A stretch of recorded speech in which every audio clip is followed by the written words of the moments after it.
خدا کی دنیا۔ جب آپ اپنے کمرے میں ہو تو آپ اس کی چھت کو ناپ کر معلوم کر سکتے ہیں کہ اس کی لمبائی کتنی ہے اور چوڑائی کتنی۔ مگر جب آپ کھلے میدان میں آسمان کے نیچے ہوتے ہیں تو معلوم ہوتا ہے کہ آسمان کی چھت کی لمبائی اور چوڑائی کو ناپنے کے لیے آپ کے تمام پیمانے ناکافی ہیں۔ یہی حال خدا کی پوری کائنات کا ہے۔ ایک بیج جس طرح بڑھ کر درخت کی ایک دنیا بناتا ہے، اس کو کون بیان کر سکتا ہے؟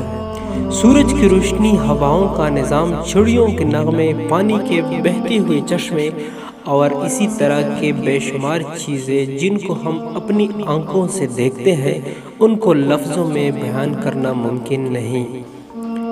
سچائی اس سے زیادہ لطیف ہے کہ اس کو انسانی لفظوں میں بیان کیا جا سکے۔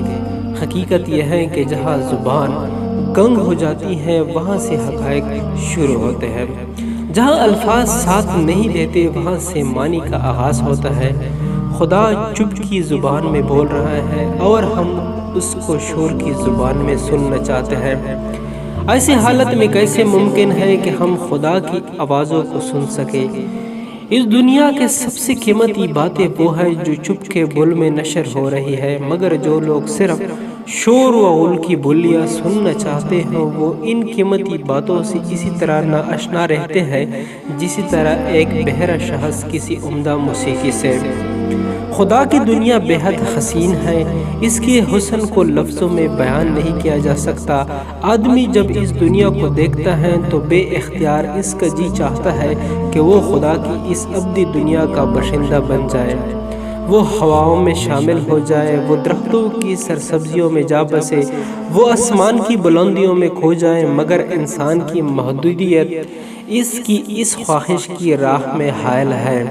وہ اپنی محبوب دنیا کو دیکھتا ہے مگر اس میں شامل نہیں ہو پاتا۔ شاید جنت اسی کا نام ہے کہ آدمی کو اس کی محدودیتوں سے آزاد کر دیا جائے تاکہ وہ خدا کی یہ حسین دنیا میں ابدی طور پر داخل ہو جائے۔ انسان نے جو تمدنی دنیا بنائی ہے وہ خدا کی دنیا سے کس قدر مختلف ہے۔ انسان کی بنائی ہوئی سواریاں شور اور دھواں پیدا کرتی ہیں، مگر خدا کی دنیا میں روشنی 1,86,000 میل فی سیکنڈ کی رفتار سے چلتی ہے اور نہ کہیں شور ہوتا ہے اور نہ دھواں۔